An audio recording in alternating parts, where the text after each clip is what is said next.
food isn't necessarily addicting. It's actually the experience that's somewhat addicting. So this is how it goes. Okay, so here's the little book. Let's see if I can show you here. So here's the little book. Okay, so you see the steps there? So it says you can't be addicted to food when you eat a chemical called dopamine. When you eat, a chemical called dopamine is released in your brain, which makes you feel pleasure and satisfaction. It starts a subconscious cycle of feeling good, coming down and wanting to feel good, coming down and wanting to feel good again and again. So this is how the cycle works in your brain. And this is so true.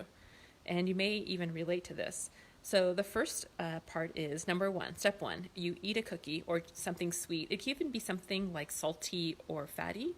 So these are all called hyperpalatable foods that give you a lot of flavor and intensity in your body. So step one, eat a cookie or whatever it may be for you. Step two is as you eat, dopamine is released and it courses through your brain. So the person's eating the cookie, dopamine levels are kind of low, and then they get high. And then step three, this rewards you by making you feel great, right? So it's good to eat, you get a good experience when you're eating something sweet or hyper palatable. In part of your brain, dopamine creates a memory, linking the cookie with the good feeling. So, step four, over time, the dopamine levels drop and the good feeling wears off. So, of course, then your brain recalls how great you feel or felt, and then you can get that feeling back. And then you remember what caused that dopamine level to go back up, and you remember that the cookie caused it. So you go for the cookie.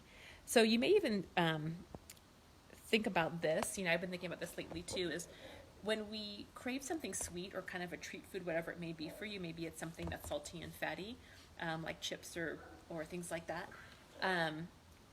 It's usually done at the end of the day. Usually when things are quiet, the household has wound down, kids are in bed, and maybe you want either some wine or something salty and greasy or fatty, or you want something sweet and creamy or sweet and crunchy, like a dessert type thing. And that's usually, like I said, when the day's winding down, and then we have an association.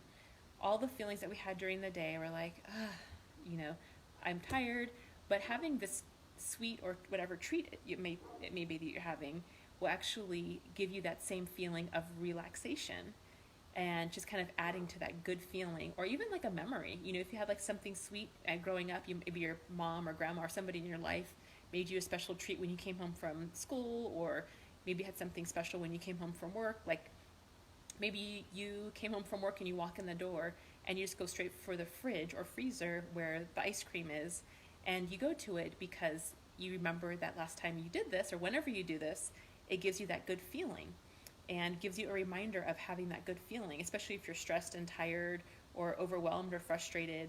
You go back to that feeling and you feel really great. So you go back to that again. So typically, it seems that it's not necessarily an addictive thing. It's more of an addictive pattern of wanting to have that good feeling back. So whether you're doing it, in the evening when the kids are tucked in and in bed and you're kind of having time to wind down, or maybe you just have a knee-jerk reaction after you come home from work or school because it's a pattern you've created, it's super important to be mindful, right? So in order to get out of this, it's super important to even know that this is happening. That's why I'm teaching you this, to know that it's happening, and that if it is happening, you can set an intention or be intentional about it and think, oh my goodness, I didn't realize I did that. But now I know that I'm doing this, and that what can I do instead of eating if I'm not hungry to give myself that same great feeling?